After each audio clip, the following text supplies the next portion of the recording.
awkward shit out of the way. I'm sorry, guys. That was really awkward.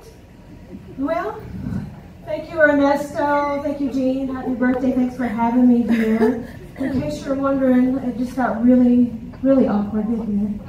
And, this is my spirit animal. This is my spirit animal. Actually, it's a pentacorn. I keep it around as my spirit animal because it gets me through shit magically. It's not anything sexual, so. Anyway, donate it tonight for a good cause. The Twisted Events, where we're going to spade and neuter, and it's going to be donated, auctioned off tonight. So if you need a spirit animal, there's one up here.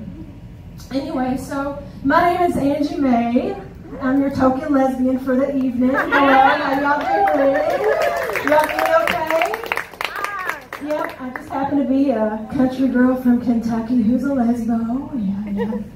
I didn't always align, though, with my lesbianism. I didn't.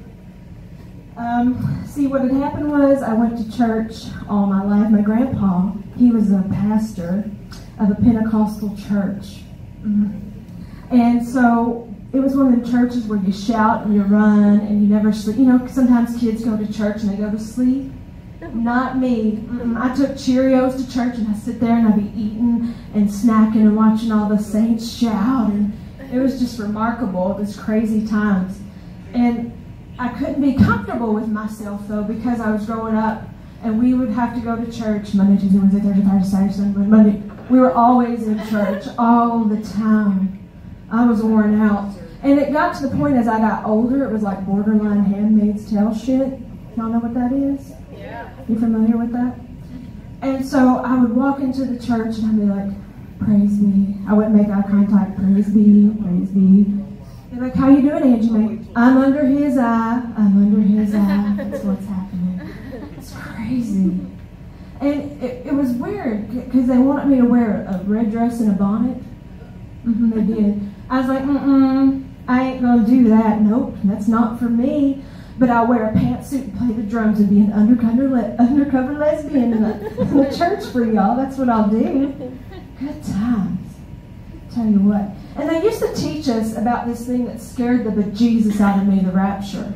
Y'all familiar with the rapture? Have you ever been to church? I'm going to educate y'all real quick about it, okay? So what would happen is Jesus is going to come back and he's going to take all the good people and leave the bad people. The gays are included in that. He's going to leave us down here and we're going to have to face trials and tribulations. So recently I thought about this. I'm like, Jesus, did you punk us? Lord, did you punk us? Because currently we are under some trials and tribulations politically. Did you just leave us here? And Lord, if you haven't, could you please rapture us, because I need to exit stage left before World War III and the apocalypse comes with this current administration. Oh, Lord, I can't. And I get tickled. I can't watch the news. I can't watch the news no more. I get PTSD from watching the news. But I hear things, you know, like the asbestos, and his name is on the asbestos, and then I hear him, the leader, Cheeto in Chief, say, we're going to bring back coal. Coal mining's great. We're going to bring it back. It's going to be big. It's going to be huge. And I'm like, I'm from Kentucky, where we're proud to be coal miners' daughter, and it wasn't a great thing to have coal. It was awful. Having coal was awful. I mean, go ask my ancestors who were buried in the ground from the black lung how they feel about coal.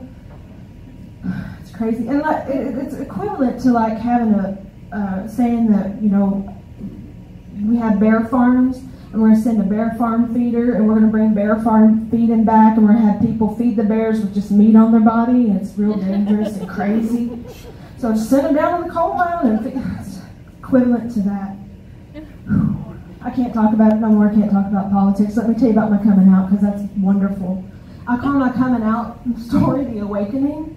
That's what I call it. I came out when I was 24 years old, and I was so suppressed and oppressed under the religion, and I came out and I was like, woo! I was like an albino Oprah. I was like, you get a rainbow flag and you get a rainbow flag. We're all getting rainbow flags. That's how I felt about it. And I forgot that I was in Kentucky when I did that, y'all. completely forgot. And so what happened was I got fired. Seriously, I got fired. You know, but I look at it, Jesus does things in mysterious ways. I look at it as a blessing. Because now, for many years, I've worked in mental health, studied to be a therapist, so I have plenty of material for stand-up. Plenty of material. Thank you, Jesus, for working that out. You had a silver lining, Lord. It's good times. Good times. And you know, the best revenge of my coming out was the revenge I got on my daddy. Now, I know you ain't supposed to talk bad about your parents, but my daddy, he was a son of a bitch. I mean, if it walks like a duck and quacks like a duck, it's a duck and he's a son of a bitch, is what he was. He's just a mean old man. And so I didn't get the chance to come out to him, but my brother told him of the wonderful news of my awakening. And my daddy, he was like, huh? And my brother, he's like, hey, Daddy, I got something to tell you. Dad, guess what? Daddy, Angie Mae's gay. She's gay. And my dad was like, that's not a funny joke, son. That's not funny at all. And I was like, and now so when I think about that story, I think, man, it's the longest running joke my dad's known. Still gay, 20 years later, Daddy. But, you know, again, gay has brought wonderful things. And one of the wonderful things that it has brought is I won the lottery. I won the lottery of women. My fiancé is hot. Thank you, Jesus, for her. Lord, you turn it around quick. I mean, she is magical, quite frankly, she's magical. We're here in Phoenix, we live in this god-awful desert, and the lady has 3 raised garden beds and some herbs. She has all this food growing in the backyard. I'm like, how do you do it? You are magical. Like, we just have big old gardens in this heat. I'm like, I look at a succulent and I kill it. I'm a succulent murderer. The only thing I grow is fungus in the fridge because I don't throw out the stuff I need to. It's crazy. It's crazy. And she's one of them hot ones that could wear like the heels and the skirt and the lipstick. And she's beautiful, and then she can be like, oh, you need a house remodeled? Well, let me go get my drill. I'll help you out. I'll help you out with that. She can build things. She has a table saw, a drill, all sorts of things. One day I left for work, and I came back. She said, honey. I said, yes, babe. She's like, come to the backyard. I got to show you what I did. I'm like, okay, show me what you did, honey. That's beautiful. She's like, look. We had a koi pond, we had 3 raised garden beds, we had a picnic table, a fire pit, and an amusement park. And she built it all in one day, all on her own. She's just so sweet. God love her. And because of her magicalness and her building abilities and her hotness, I have her under contract. I do. I said, hon, I was like, we have to sign a contract that if we ever break up, if you break up with me, because let's get... I'm not stupid, y'all. I ain't breaking up with her. She's stuck for life. But if she breaks up with me, I had to work out some arrangement. Because I'm not the finer looking one of us. So I'm like, well, hon, so if you decide to break up with me, we have to be BFFs or roommates. We have to be roommates because I'm going to need you to survive the apocalypse. You can grow stuff, build stuff, you can build us a house. We can play Naked Survivor, it'll be fun. It'll be fun. I love her.